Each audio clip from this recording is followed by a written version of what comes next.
about, I even have to remind myself during the holiday seasons is we live in this digital age and there's so many posts on social media and we get this idea that the holidays need to be picture perfect and just like always remembering that it really is the highlight reel of the holidays. Like even people whose children do not have people who don't have neurodiverse children struggle during the holidays. It's a change in routine for everybody. So it's easy to kind of look at someone's pictures and say like, oh, I wish my family could do that or we couldn't. But 9 times out of 10, if you really talk to that person about their experience, you'll notice it really isn't the story that they're portraying on social media. So just want to start off with that. But yes, navigating the holidays. Next slide, please. Okay, so I think one of the common themes as we went through the case was just being prepared. And I think that's just so important. You want to communicate the expectations of the day to your child using visual schedules, social stories. I even think of like what I'm going to have my kids wear. I would love for them to be dressed up in button down shirts and dress pants, but I know that it would be discomfort and that's just going to create a bigger challenge throughout my day. So, how can I make sure that they look presentable, but they're also comfortable? You know, we don't want to add these additional challenges to our kids unintentionally by even just something as simple as their wardrobe. Think about how you feel in a suit and or in sweatpants and kind of having those considerations when we're thinking about our kiddos. And then another thing that came up during the case was talking to the host. So, what's the plan for the event? What food will be served? And what are your child's specific needs for the day? When Amanda was talking about the milk carton having a certain colored lid, I always think like we bring ketchup with us wherever we go because my kids only like Heinz ketchup. And if we don't have that, we're going to end up eating rolls and no one's going to be happy. So that's something we've packed chicken nuggets before to Thanksgiving dinner and kind of all different. Sometimes I feed my kids on the way to a place because I know they're going to be so overwhelmed and overstimulated that I'm like, you know what, let's eat at home first and then we'll go out. And if you eat there or if it ends up that you're just eating sweets, they at least had something in their systems beforehand. Um, Again, developing the social stories. What are the expectations of the day? What is that going to look like? As someone said during the case, planning to arrive early to get your child acclimated with the space. I know that works for a lot of families. We recently had an experience with my kids where it was more the situation was going to be stimulating the entire time. And kind of my go to is always like, hey, we're going to arrive early. We're going to check out the scene. And in that case, it was something where it was hard. And so we had to depart earlier, you know? So sometimes, like looking at the situations, maybe 9 times out of 10, it's good to arrive early. But sometimes, if you know something's going to happen in the third hour that you really want your child to be present for, maybe you come in the second hour of the event or right before that happens. So, kind of looking at the situation and being flexible. If possible, involve your child in the preparation. So, we're thinking Thanksgiving or Halloween or even Christmas holiday activities. Are we bringing cookies? Maybe my kids can help me make cookies. Are we buying someone a gift? I might take my children to Target and say, hey, let's pick out something for Aunt so and so. She's hosting us for Thanksgiving. Just making them feel part of the day. Another big thing, and to speaking to that visual schedule piece, is just marking on the calendar. Hey, in 6 days we have Halloween. What can we do now to prepare for it? And let the child kind of cross off the days as we approach those holidays. Get them involved in the anticipation. I know my son on November 1st, he's going to be asking for a Christmas tree and he's going to bug me until Christmas Day. So just kind of get ahead of those with a calendar of how to prepare him for that anticipation of the big day. Another thing is providing gift ideas to family and friends that your child would enjoy. I think so often, I will speak for myself, that I was kind of not very prescriptive of like, hey, I didn't want to be too prescriptive for gifts that other people would get my kids. But often what that ended with is disappointment on both sides, and where my child's opening a gift, he's kind of chucking it to his side, he doesn't really care, and then that person's looking for a typical feedback that they might get from my other son, about like, thank you, I really appreciate it, and everyone's kind of disappointed. So now what I try to do is put together an Amazon wish list. My son loves old Thomas and Friend trains, so we have an eBay wish list as well. And that might not be what you would see a typical 11-year-old get for a gift, but it brings him joy. And if you want that feedback from him of like, oh my gosh, like the excitement, those are the gifts that he enjoys. Um, and it took me a couple years to come around to that concept, but I think we're all the better for it. And it's okay to look for your holiday and gifts to look different than a typical 11-year-old. Next slide. All right, maintaining routines. So again, another big thing, our kiddos love routines. They love to know what they're doing when they wake up, the middle of the day, when am I getting my iPad, when am I getting a shower today, what's the plan, what am I eating, etc. So during the holiday season, trying to be as consistent as you can be. Obviously, those days are not usually as structured as they are during a typical school week, but keeping as much up as you can with consistent bedtime and morning routines. I know around here we get dressed and brush our teeth before we go downstairs. So when we're off for even on the holiday Monday, that's what we'll do here as well. And it might be like silly that they're dressed at 7 a.m. and we don't have anywhere to go, but that just helps my oldest son kind of get flowing with the day and kind of know what's next. The other big thing is just being intentional with downtime, scheduling some times where there's nothing going on. Like, hey, all right, we're going to turn the screens off. There's books, there's toys. We'll put some music on. We're just going to relax for a little bit. Providing them sensory support. And again, to the point that came up in the case of that sensory toolbox, what do we have to support the sensory needs of our children? And then most importantly, I think, is just getting outside when possible. Taking a break, walk around the block, bike ride, going to a park, whatever that looks like, but just kind of getting outside and getting a break from that overstimulating environment or kind of that unstructured environment, even just being at home. Next slide. And then to that point, making a quiet space. So prepare a bag with your child's favorite activities, devices, headphones, snacks, change of clothes, visual schedule of the day. Set up a quiet place for them to kind of go to when it gets a little bit overwhelming. We go to Thanksgiving at my aunt's house. There's like 40 people there. We try to get there early. We bring a bag with our favorite things. She is wonderful. She sets up a room for Tommy, and he is able to go there and kind of chill out when he needs to. And then he can kind of come and go from that space as needed. But that's not always the case, right? So some people are more understanding than others, and you never really know how your child is going to react until you're in those situations a lot. So sometimes it can even be like a corner of the living room and they have like a blanket and their headphones and a preferred activity, but just kind of as you walk into a space, try to find that quiet location where your child can set up and be a little bit away, have their own space to kind of take time for themselves. Another thing a friend does is bring a white noise machine. So it might be in the living room, but she has him set up next to the couch in the living room and with his white noise machine. And her son is a big car guy. So he kind of reads books about cars, plays with his cars, and hangs out there, and then comes back into the bigger family discussions as he wants to during the day. And then the other thing, it's kind of a blessing and a curse, is sometimes hosting the events at your house yourself. A lot of planning on the parents for sure, but sometimes your child is most comfortable there.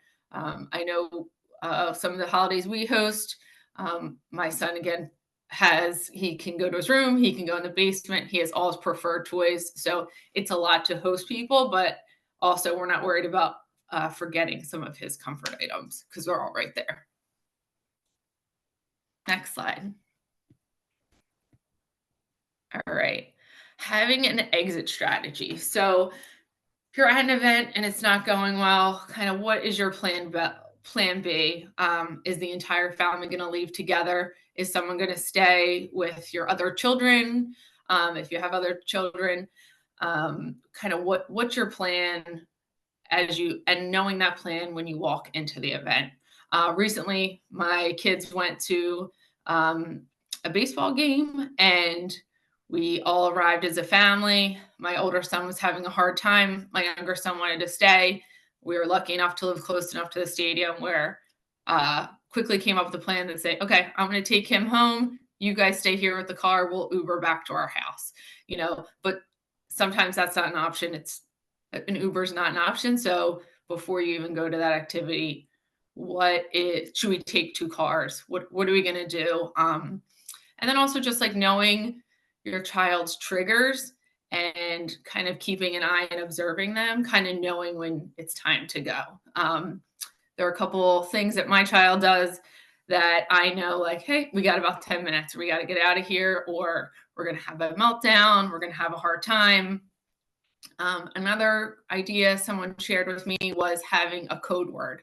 So sometimes kids are having so much fun and they can feel themselves getting like amped up or having a hard time, but they don't want to tell their friends that they want to leave, So having a secret word to come up and say like, hey, can we I want ice cream or something like that. Some sort of strategy that the child and the parent can have that conversation to themselves. And then when they're leaving the situation, it looks like it's coming from the parent and not the child. So they're not calling attention to themselves in those situations. Another thing in this make your own tradition. So consider your family's and your child's unique needs when establishing your family traditions. So before, my son is huge into trains. So one thing that we always do is go on a train ride during the holiday season. Something we've done since he was 1. We'll do that until he's sick of us. But that is something that we've made a tradition each year. There's also a number of sensory-friendly events out there at home and in your community where there might be an amusement park that has hours where it's a lower attendance that you can attend, or there is movies where the lights are on in the movie theaters. Again, lower attendance rates, just kind of looking for the community and saying, hey, my kid really wants to participate in, say, wants to go to Hershey Park, but how are they going to be successful there? So reaching out to those places, seeing what they offer is as far as either a sensory-friendly event or even a disability access pass. And a lot of them, a lot of these larger venues have these supports in place.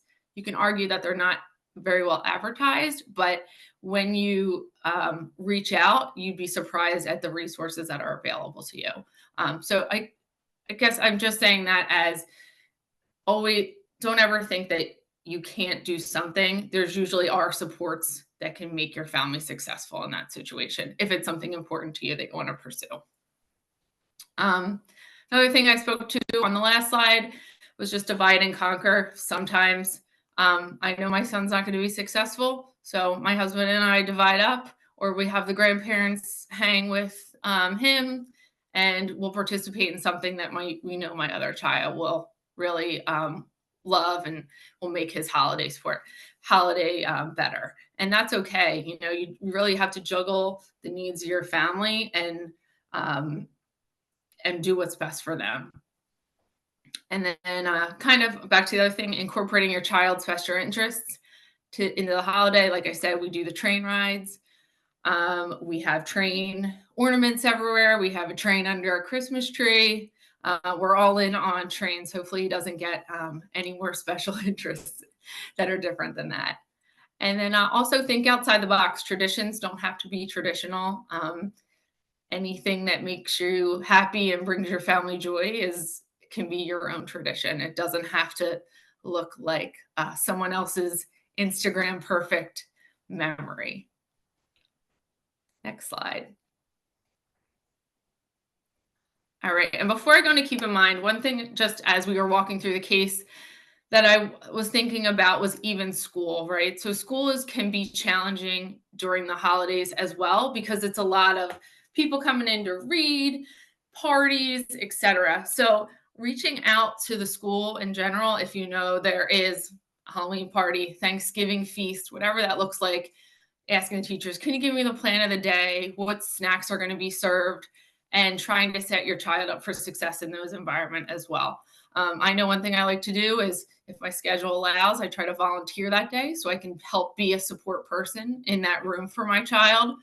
Or if I know that, or if I can't be there and I know it's a snack that my child's not going to like, I'll make sure I send something in with a note to the teachers to say, hey, when you guys have the party, I sent snacks in with Tommy.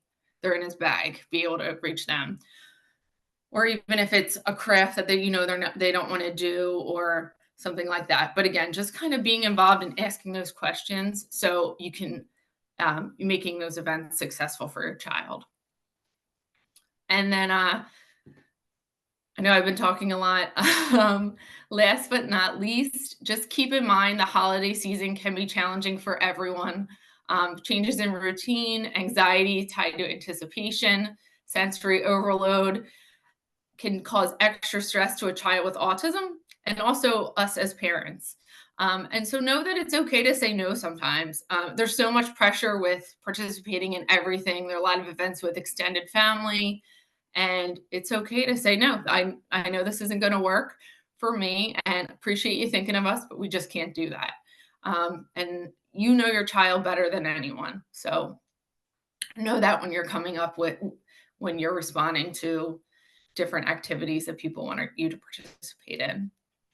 And then another thing I think is so important is what's hard for your child now is not necessarily going to be their hard next year.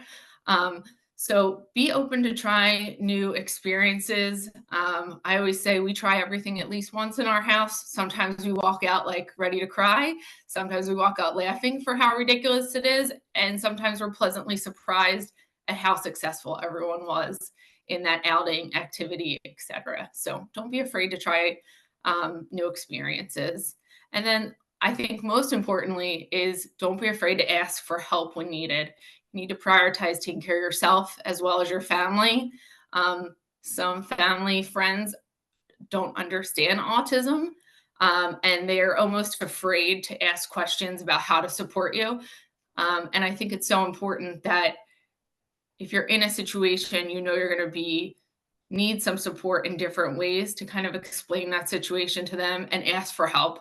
I think majority of people want to help, they just don't know where to start.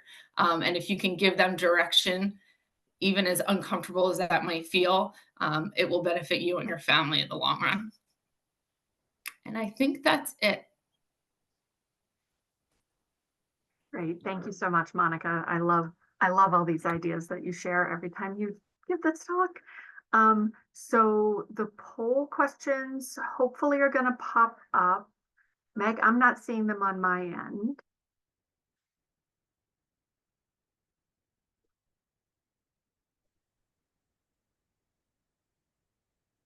Are others seeing the poll questions? Not yet. Oh, there they are. Okay. So we really appreciate it if you could take a minute to answer these questions. We truly, truly, truly look at these answers every single year that we're designing this series, and we try to make adjustments to the topics.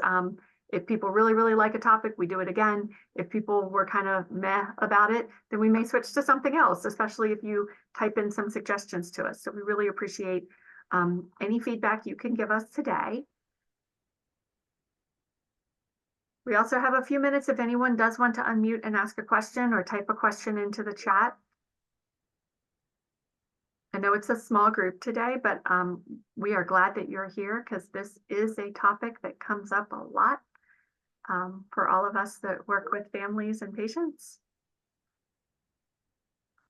And it's great to have Monica's expertise to be able to to talk from lived experience.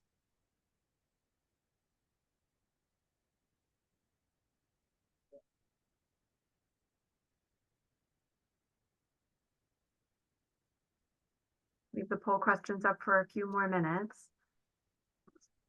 I think that there is a slide that will tell you that our next session is going to be Friday, November 8th. A reminder that you will get all of the information that we discussed today, all the resources and the recording of the knowledge burst.